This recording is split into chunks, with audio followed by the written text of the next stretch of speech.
اب میں حضرت مولانا محمد علی عرف بابا میاں صاحب استاد حدیث و تفسیر دارالعلوم حسینیہ اکولہ کو دعوت دیتا ہوں کہ حضرت آئے اور اپنے کلمات سے ہم سامعین کو محظوظ فرمائیں۔ الحمدللہ نحمده ونستعینه ونستغفره ونؤمن به ونتوکل علیہ ونعوذ باللہ من شرور انفسنا ومن سیئات اعمالنا من يهده الله فلا مضل له ومن يضلله فلا هادي له ونشهد أن لا إله إلا الله وحده لا شريك له ونشهد أن سيدنا ومولانا محمدا عبده ورسوله فقد قال الله تبارك وتعالى في شان حبيبه إن الله وملائكته يصلون على النبي يا أيها الذين آمنوا صلوا عليه وسلموا تسليما اللهم صل على سيدنا وقال الله تبارك وتعالى في موضع آخر يا أيها الناس اتقوا ربكم الذي خلقكم من نفس واحدة وخلق منها زوجها وبث منهما رجالا كثيرا ونساء واتقوا الله الذي تساءلون به والأرحام إن الله كان عليكم رقيبا صدق الله العظيم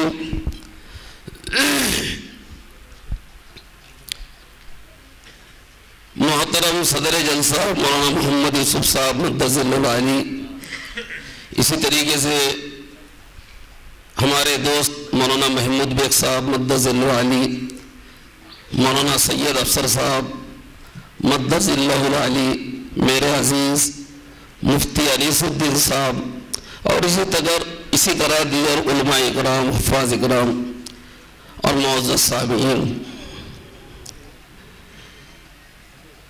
آپ تمام حضرات بخوبی واقف ہیں اس بات سے کہ یہ اجتماعی نکاح کی مجلس ہے۔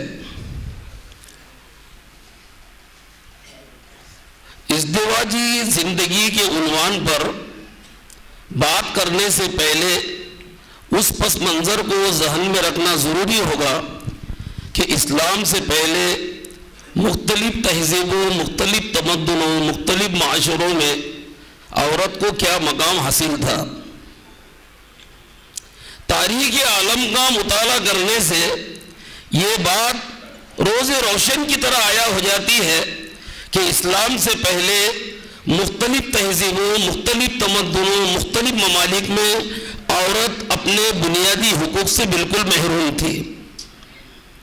چنانچہ فرانس میں عورت کے بارے میں یہ تصور تھا، یہ خیال کیا جاتا تھا کہ یہ آدھا انسان ہے، لہذا معاشرے کی برائیوں کا ذریعہ یہی عورت بنتی ہے۔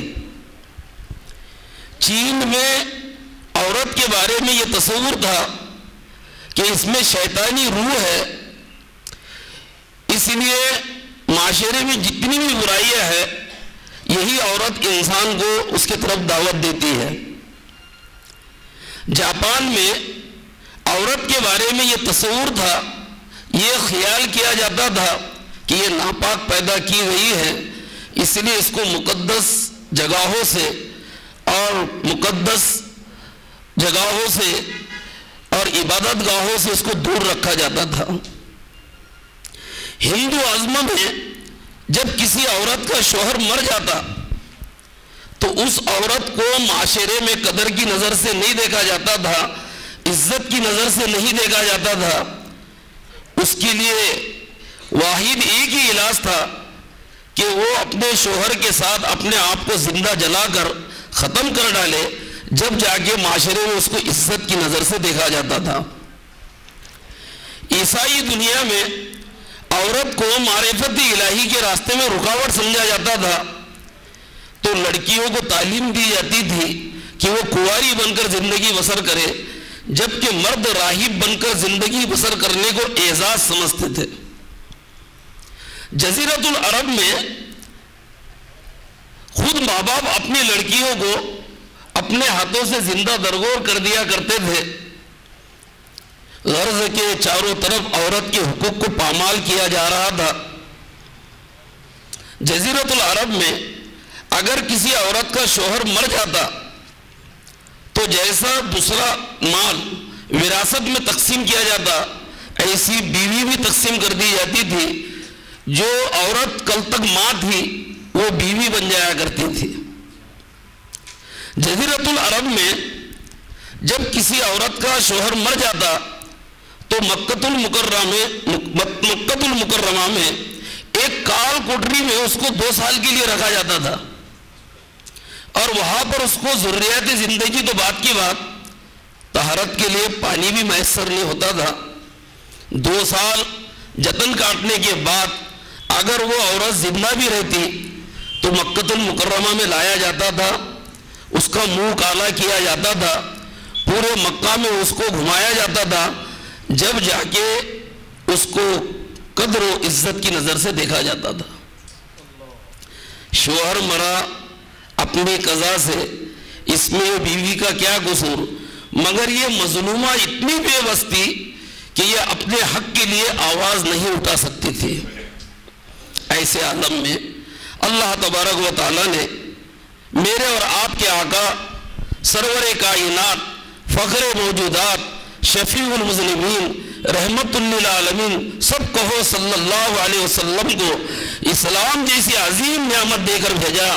آپ صلی اللہ علیہ وسلم دنیا میں تشریف لائے اور آپ نے عورت کے کھوئے ہوئے مقام کو نکارا اور لوگوں سے فرما دیا کہ اے لوگوں، اگر یہ عورت تمہاری لڑکی ہے تو عزت ہے، تمہاری بہن ہے تو ناموس ہے، تمہاری بیوی ہے تو جیون ساتھی ہے، اور تمہاری ماں ہے تو اس کے قدموں کے نیچے، ارے بولو نا محترم دوستو، جب یہ لوگ اپنی لڑکیوں کو زندہ درگور کرتے ہوگے تو یہ کتنے سخت دل لوگ ہوگے۔ کیا وہ دفن کرتے وقت تو معصوم بچیوں کی چیخیں ان کے کانوں میں نہیں پڑتی ہوگی؟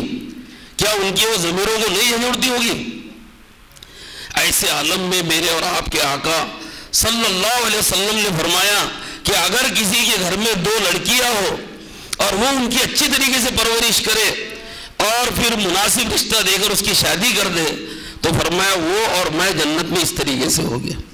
یہ 2 انگلیوں کا اشارہ کر کے معلوم ہوا کہ پیارے رسول صلی اللہ علیہ وسلم نے عورت کی کھوئی ہوئی عزت کو نکھارا، کھوئی ہوئی عزت کو واپس دلایا اور 2 ٹوک الفاظ میں فرما دیا، لا رہبانیت فی الاسلام، اسلام میں رہبانیت نہیں ہے۔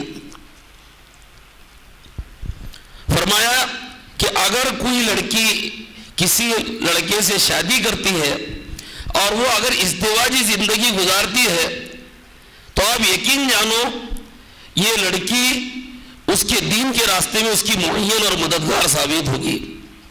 میرے دوست اور عزیزو، اسلام نے واضح طور پہ فرما دیا کہ راہب بن کر جنگلوں اور غاروں میں رہنے کی کوئی ضرورت نہیں۔ اللہ تک جو راستہ پہنچتا ہے وہ جنگلوں اور غاروں سے ہو کر نہیں گزرتا، وہ تو انہی گلی کوچوں اور انہی بازاروں سے ہو کر گزرتا ہے۔ انہی بازاروں اور انہی گلی کوچوں میں جو حقوق اللہ نے تم پر عائد کیے ہیں ان حقوق کو ادا کرتے ہوئے اگر تم لوگ زندگی بسر کرو گے تو یہ سمجھو کہ اللہ کی معرفت حاصل ہو جائے گی۔ اسلام نے روحانیوں کو مسترد کر کے معاشرتی زندگی کا سبق دیا اور حضور نے فرمایا النکاح من سنتی، نکاح میری سنت ہے، فمن رغب عن سنتی فلیس منی، جو میری سنت سے اعراض کرے گا وہ مجھے میں سے نہیں۔ اب اس سے بڑھ کر نکاح کی اہمیت کو واضح کرنے پر اور کیا زور دیا جا سکتا؟ پیارے رسول صلی اللہ علیہ وسلم نے فرمایا اربع من سنن المرسلین، 4 چیزیں انبیاء کی سنت رہی: الحیاء والتعطر والسواک والنکاح. حیا تمام انبیاء کی سنت رہی، تمام انبیاء حیادار تھے. اور عطر لگانا اور یہ مسواک کرنا یہ عربوں کی سنت ہے. یہ آج بھی عربوں نے اس کو لازم پکڑ کے رکھا. تفصیل کا موقع نہیں تو میں آپ کو بتاتا تھا. ایک مرتبہ ذرا زور سے درود شریف پڑھیے. اللہم صلی علی محمد وعلی آل محمد کما صلیت علی ابراہیم وعلی آل ابراہیم. حیا انبیاء کی سنت رہی.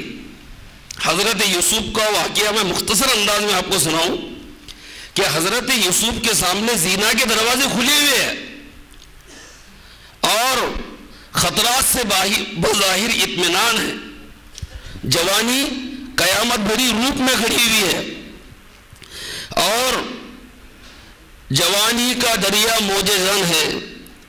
ایسے عالم میں ایک عورت حضرت یوسف کو دعوت دیتی ہے: ہے تلک آجا، تیرا ہی انتظار ہے. مگر قرآن شاہد ہے کہ حضرت یوسف علیہ السلام نے برجستہ فرمایا کہ میں ایسی حیا سوز برائی سے اللہ کی پناہ چاہتا ہوں. اس نے کہا: مائی ڈیئر کم ہیئر. میں نے کہا: نو پلیز. اس نے کہا: کیا وجہ؟ میں نے کہا: خوف خدا.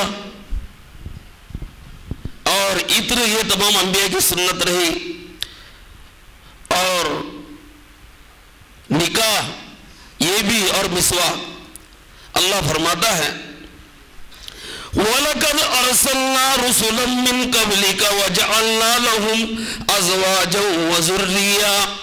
اے نبی، ہم نے آپ سے پہلے بہت سارے پیغمبروں کو اس دنیا میں مبعوث کر کے بھیجا. ان کو ہم نے بیویاں دی، ان کو بچے دیے، مگر قسم خدا کی ان کی بیوی اور بچے ان کے دین کے کام میں رکاوٹ نہیں بنے. یہ بات ازہر من الشمس ہے کہ جتنی بھی انبیاء علیہ السلام دنیا میں تشریف لائے وہ دین کے دعوت کا مقدس فریضہ لے کر آئے. انہوں نے اللہ کے بچھڑے ہوئے بندوں کو اللہ سے ملایا، مگر ان کی بیوی بچے ان کی اس میں رکاوٹ نہیں بنے. معلوم ہوا کہ معاشرتی زندگی سے، ازدواجی زندگی سے فرار اختیار کرنا در حقیقت معاشرتی حقوق کی ادائیگی سے فرار اختیار کرنا ہے. حضور نے فرمایا: النکاح نصف الایمان. نکاح آدھا ایمان ہے. ایک آدمی چاہے کتنا ہی متقی پرہیزگار ہو، کتنے پگڑیاں باندھ لے، کتنے تہجد پڑھ لے، کتنے تسبیح چال لے، اگر وہ نکاح نہیں کرتا ہے تو اس کا ایمان مکمل نہیں. جب تک کہ وہ شادی کر ازدواجی زندگی میں داخل ہو کر اپنے حقوق اور فرائض کو ادا نہیں کرتا ہے اس کا ایمان مکمل نہیں ہو سکتا.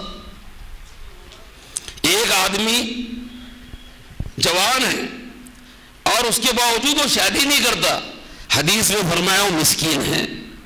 ایک لڑکی جوان العمر ہے، شادی نہیں کرتی ہے، فرمایا وہ مسکینہ ہے. حضرت علی رضی اللہ تعالی عنہ نے فرمایا کہ میرے محبوب صلی اللہ علیہ وسلم نے، سب کہو صلی اللہ علیہ وسلم نے مجھے 5 چیزوں میں جلدی کرنے کی وصیت کی. اس میں سب سے پہلی چیز ہے اجلوا بالصلاۃ قبل الفوت. نماز میں جلدی کرو فوت ہونے سے پہلے. اجلوا بالتوبہ قبل الموت. توبہ میں جلدی کرو موت آنے سے پہلے. اور کسی کا قرض ہے آپ کے اوپر تو اس کو جلدی ادا کرنے کی کوشش کرو. اور اگر کبھی کسی کے وہاں موت ہو جائے تو دفن کفن میں جلدی کرو. اور اگر کسی کی لڑکی جوان ہو جائے یا لڑکا جوان ہو جائے اور مناسب رشتہ آ جائے جلدی شادی کر دو. اور یہ مسلمہ حقیقت ہے کہ جس کو اچھا جیون ساتھی مل گیا وہ اس دنیا کا خوش نصیب انسان ہے. حضرت علی فرماتے ہیں کہ جس آدمی کو 5 چیزیں نصیب ہو جائے وہ اس دنیا کا خوش نصیب انسان ہے. پہلی چیز شکر کر زبان. یہ بہت بڑی اللہ کی نعمت ہے. کسی کہنے والے نے کہا کہ اللہ کی نعمتیں کھا کھا کر ہمارے دانت تو گر گئے مگر اللہ کی نعمتوں کا شکر کرتے کرتے ہماری زبان نہیں گھسی. مثل مشہور ہے کہ جس کا گھاؤ اس کا گاؤ. اور دوسری چیز فرمایا ذکر کرنے والا دل. یہ بھی بہت بڑی اللہ کی نعمت ہے، تفصیل کا موقع نہیں. اور تیسری چیز فرمایا صحت مند مشقت اٹھانے والا بدن. مثل مشہور ہے کہ صحت مند بدن میں صحت مند عقل ہوتی ہے اور وطن کی روزی. اور پانچویں چیز فرمایا نکاح. حضور پاک صلی اللہ علیہ وسلم کے زمانے میں نکاح آسان تھا، زنا مشکل تھا. میرے دوست عزیزو، شاعر ہم سے کہتا ہے اور ہمارے ضمیروں کو جو جوڑتا ہے، اے مسلمان کیا بتاؤں تجھ سے حیرانی تیری، نام کو بس رہ گئی ہے اب مسلمانی تیری. تھا کبھی حیران زمانہ تیری شوکت دیکھ کر، تھا کبھی حیران زمانہ تیری شوکت دیکھ کر، ہو گئی ضرب المثل عالم میں حیرانی تیری. ہر طرف آج مسلمان حیران و پریشان ہیں. وجہ اس کی یہ ہے کہ خرافات نے ہمارے معاشرے میں جنم لے لیا. شادیاں ہماری مشکل ہو گئی. حضور کا زمانہ ایسا زمانہ تھا کہ اس زمانے پر یوں سمجھو کہ دنیا ناز کرتی تھی. میں ہمیشہ یہ اشعار پڑھا کرتا ہوں اور مجھے بڑے اچھے لگتے ہیں یہ اشعار. تو وہ ایسا زمانہ تھا. حضور کئی ایسے واقعات ہیں صحابہ اکرام کے کہ ان کے سادگی سے جو نکاح ہوئے اس کی مثالیں دینے کا موقع نہیں ہے اور بیان کرنے کا موقع نہیں ہے. جس دور پہ ناز آتی دنیا اب ہم وہ زمانہ بھول گئے. جس دور پہ ناز آتی دنیا اب ہم وہ زمانہ بھول گئے. غیروں کی کہانی یاد رہی ہم اپنا فسانہ بھول گئے. ہمارے بچے کو ابھی پوچھو کہ اظہر الدین کی کرکٹ کا کیچ کا ریکارڈ کتنا ہے بتا دے گا وہ. اور اس سے پوچھو کہ حضور کی بیویاں کتنی تھی ان کے نام کیا تھے نہیں بتا پائے گا. منہ دیکھ لیا آئینے میں پر داغ نہ دیکھا سینے میں. جی ایسا لگایا جینے میں مرنے کو مسلمان بھول گئے. تکبیر تو اب بھی ہوتی ہے مسجد کی فضا میں انور. تکبیر تو اب بھی ہوتی ہے مسجد کی فضا میں انور. جس ضرب سے دل ہل جاتے تھے وہ ضرب لگانا بھول گئے. وما علینا الا البلاغ. اگر ہمارے ویڈیوز آپ کو پسند آ رہے ہوں تو لائک، کمنٹ اور شیئر کریں اور مزید نئی ویڈیوز کے لیے ہمارے چینل دعوت میڈیا کو سبسکرائب کریں اور بیل آئیکن پر کلک کریں.